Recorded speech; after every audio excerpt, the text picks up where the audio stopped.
Oh shit. I'm PG, I'm Sippin', and this is my review of Benny the Butcher's Everybody Can't Go. The Butcher, the Pyrex Man, this is Benny's debut album under the Def Jam label. Firstly, I am surprised he went this route, but also kudos for him for entering a major label mainstream lane without really changing his sound. And this album is produced by two familiar hip-hop titans in Hit-Boy and The Alchemist. Two of the best producers in hip-hop over the last, quite frankly, several years. So you know you're still going to receive some rugged and gritty production. We start off with the intro, Jermaine's Graduation. I'm sure I'm not the only one who read that as Jermaine at first. Anyways, the song sees Benny rap about seeing both sides of drug abuse as a dealer and so-called clients, including his own mother. Getting a little personal on here as well, but also talks about the success that came from it, and all over this classical sounding piano loop, but it sounds dark and chilling. Then on Brawn we hear a more triumphant, mafioso sounding beat. Enter Hit-Boy. Benny changes his flow a bit by rapping per usual, but then adding that on flow. So basically he would rap, deliver a line, and then pause before saying on, rhyme scheme. So it would be like, it's game point and Brawn. And he does it throughout the whole song. It's a banger. On the next song, Big Dog, which came out a few months ago, we go back to Uncle Al production. I'll just describe the beat as a dark banger, and both guys do their thing on it. Wheezy's verse has grown on me over time with the wordplay on dogs. Then the next song is the title track, Everybody Can't Go, with Kyle Banks. Kyle's singing is nothing special, but it is a pretty good hook. Benny raps about hustling and how it got him this far. Also at the end, suggesting that his daughter doesn't need to go to college. To each his own. I personally think it's overrated, but I did it. On to one of the standouts on the album for me, and that's TMVTL, which stands for Trust More Valuable Than Love. And this includes 3 separate verses on 3 separate beats telling 3 separate stories. But the street-related stories themselves have some connective tissue. And The Alchemist really is a true maestro on here with the beat switching involved. The beats aren't too different from each other, yet each one sounding progressively more menacing than the next. I won't give more detail on the stories themselves, but this is as close as you can get to comparing Benny to Nas, at least in terms of storytelling. And correct me if I'm wrong, but I'm pretty sure that Larry David is sampled with the guy saying, "You never know." Then we get Back Again featuring Snoop Dogg.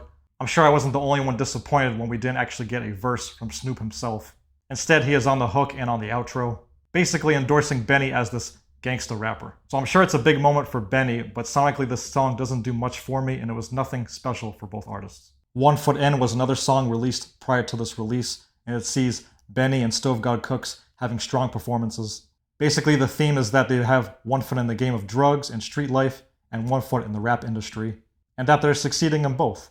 Next we get Buffalo Kitchen Club featuring Armani Caesar. Even though she is a fellow Griselda member, I didn't really sense chemistry between the two artists in the song. It's not a bad song, it just didn't really do it for me, and it's possibly the weakest track on this thing.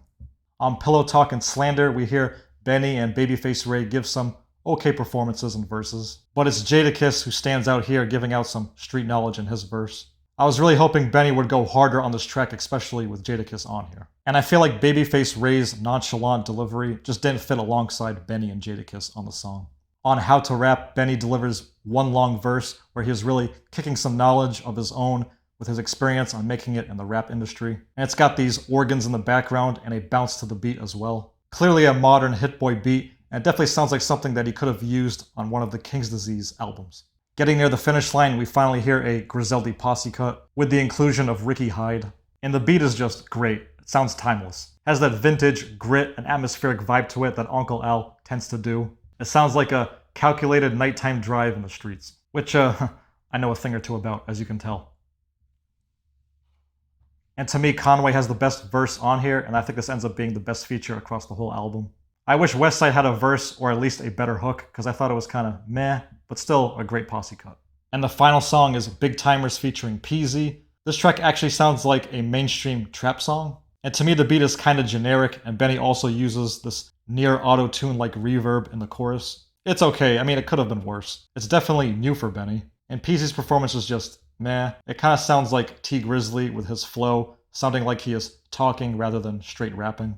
I mean, I wouldn't say there were any bad songs on this album, but there were a few that were just simply okay with average rapping performances. I also feel like there was a lack of good quality hooks, but I mean, that's not really what you expect from a Benny album anyway. I still think this is a solid album for Benny and his catalog, but I wouldn't say it's his best. I think that goes to Burden of Proof or perhaps Tainted Talk 3. Despite the major label debut, we still get the same old vintage Benny the Butcher, which I would consider to be mostly a positive thing. I mean, would you really want to hear Benny attempt to change his sound and make these radio-friendly bangers with singers on them? I mean, that would certainly stray away from the Griselda sound, aesthetic, and fanbase. And for the couple of cuts that we get on this album that try for that sound change, honestly are the weakest songs. But this project still has several highlight moments on here and bars. The writing on songs like TMVTL and Germany's Graduation. And the production, particularly from The Alchemist, is great. Like I said, same old Benny sticking to what he knows and what he does best. So you really can't complain too much. And for the most part, I think that the features at least do their part. And come on, we still receive a few grimy bangers in the process. Loaded with those street mafioso bars. So for a 12-song album, yeah, it still packs a punch. My favorite songs are Brawn, Everybody Can't Go, Big Dog, TMVTL, and Griselda Express. But let me know your thoughts on this album, and feel free to like the video and subscribe to the channel, because these are my thoughts. Stay blessed.